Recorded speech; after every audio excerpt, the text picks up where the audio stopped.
I have bad news for you. It's here. We're going down big time this year. I'm predicting the biggest crash 2023. And so that's why we're glad you listened, so you don't have to be a victim of all this wokeism and stupidity out there in the marketplace. And the trouble with the real estate market, the stock market, bond market, real estate market.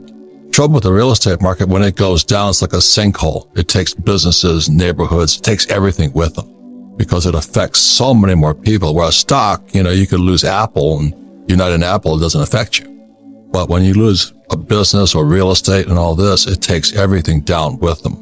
So that's why right now there's migrations out of certain states and into certain states. And the reason I like oil is because you can't print oil. You can print stocks, you can print ETFs, you can print money, but you can't print oil, yet at least. And what I say is that civilization runs on energy. And if we don't have enough energy or the price of energy goes up, standard of living comes down. And that's why what happened when our buddy Biden took the Keystone XL pipeline offline. It made me richer because the oil that Mike and I were selling from our oil wells in North Dakota and Louisiana and Texas, we were selling at $30 a barrel. When Biden got elected, oil went to a spike to 130. Every time there's hyperinflation, dictators arise, revolutions come up. That was Stalin, Mao, Lenin, and Hitler. And we're cruising for that right now. Hyperinflation pisses people off. Can't put food on the table. They can't afford to live. Lifestyle crashes. Standard of living crashes. But the bad thing is because it's energy that's driving a lot of it plus too much money, it makes everything expensive. This market's going to come down big time. Big time. So what are you saying to people? Most people sadly have a buy and hope strategy. They buy their investments, their mutual funds, and their 401k, and they just hope everything's going to work out. As I've said before in the show, hope is not a retirement strategy. And that's what most people do. They have their head in the sand, and so far they've woken up today and they've seen their 401k down by 25-30%, wondering what happened. And this is not over. If people think that that's going to get better, it's not. Things are going to get a lot worse, as Robert says. And the biggest bubble of all, most people don't know this, is corporate credit. And what was happening during the boom when they kept dropping interest rates, zero interest rates, many companies couldn't grow their companies. So they would borrow off the balance sheet of their company and they'd buy back their stock. And they would stock the company full of this debt to buy back their stock. Like Apple just uses their credit to buy more Apple stock. That's what it means. And now the stock markets are crashing.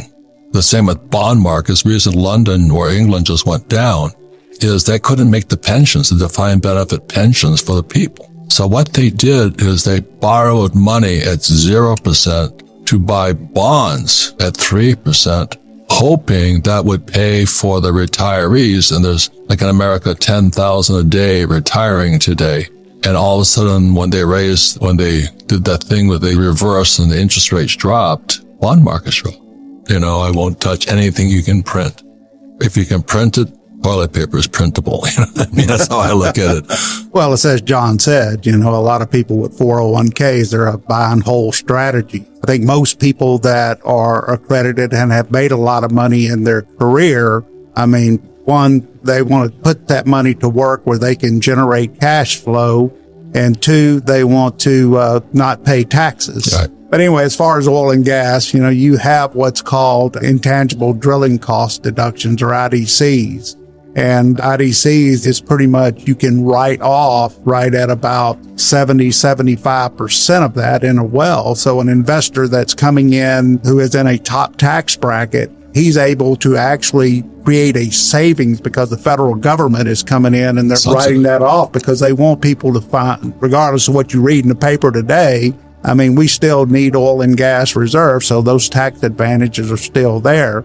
So in essence, if you're in a 35% tax bracket and say you invest $100,000, that's about a $27,000 savings that you're able to gain, right when you invest. So that reduces the amount of risk you have or money you have at risk.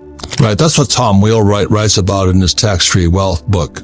He talks about tax breaks or incentives. So if you start a business, they give you an incentive for that. You drill for oil, you provide housing, they're in tax incentives. But if you're an employee or a self-employed small business owner, you get taxed the highest. So let's say on top of that, when we strike oil, I get a depletion allowance too.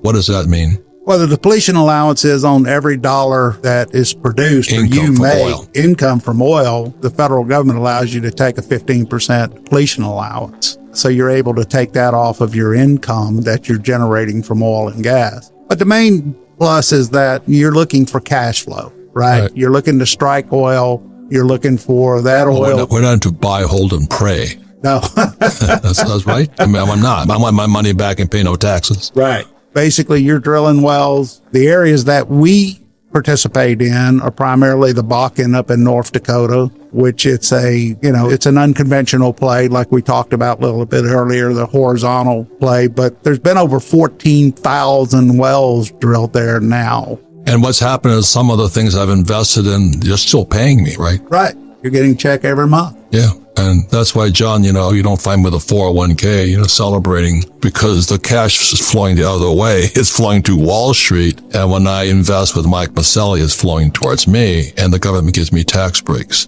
The point here is this. The reason we have the cash flow board game is for you to get out of that rat race and qualify to invest as an accredited investor on the fast track. But of course, most people can't do that because they don't have any financial education. But they don't have enough money anyway. I mean, 100%. I mean, the average 401k is $70,000. I mean, and that's what people are expecting to retire on at age 65. I mean, it's absolutely scary. I'm predicting the biggest crash 2023, just like Mother England went down because they're playing games with money and interest rates and all that other garbage. But what do you think a financial say to let's say a 68-year-old, 70-year-old guy whose 401k is toast? I'll tell you exactly what they're saying. I just had a conversation with a couple of advisors the other day. They're saying stay in. It's buy, hold. It's not, and then they'll say it's not timing. We don't want to time the market. It's time in the market. Don't worry. Everything will resolve itself. Everything will come back as usual, as it always has in the past. Those are the standard bylines that you're hearing from in the financial industry. Just stay the course. So if a person, I'm not against paper assets, it's just being an entrepreneur. I don't have to invest in them. I don't trust paper at all. Toilet paper's on it, I don't trust it. But what do people paper has many advantages that I don't have. I mean, the hard asset guy doesn't have. I think the big one we could just focus on is liquidity. I mean, I could get out like that with a click of my smartphone, whereas hard assets, you don't have that flexibility. So that's the key advantage that I like. So when I invest with Mike, I'm in for the long term, and that's why I've got to be careful what he invests in, what he does with the money. So final words, I only invest in what cannot be printed. It's that simple. But I'm not invited on most of the stock shows because all they want to do is sell you more stock. So what would you advise somebody who wants to switch out of paper into what you're doing? Any advice? Well, just on the oil issue itself, I mean, I think, a lot of people don't really understand what oil is used for. Oil is in just about everything we touch. Right, plastic, paper bags, and food. And of course, we're going to see real food shortages, right? Fertilizer, we're going to see real food shortages here this year coming up. I think Europe is in a really bad place. But, a lot of our clients, they're in paper. I mean, they take a portion of their income and they put it into oil and gas or gold or silver or something, just to have that diversification. Just a normal investor, a lot of them, they obviously want that diversification into energy because I think everybody sees that, they can see through this stuff that this administration is trying to push. I mean, they go to the gas pump every day.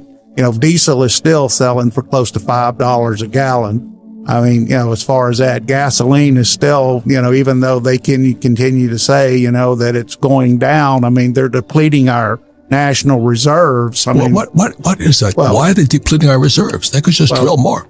One thing, they want to do away with hydrocarbons. Secondly is you've got a midterm election coming up that obviously they don't want to see high oil prices. I can promise you after the election is over with, they're going to stop taking oil out of the national reserve. I mean, the defense reserve. And then they're going to, we're going to see high prices again.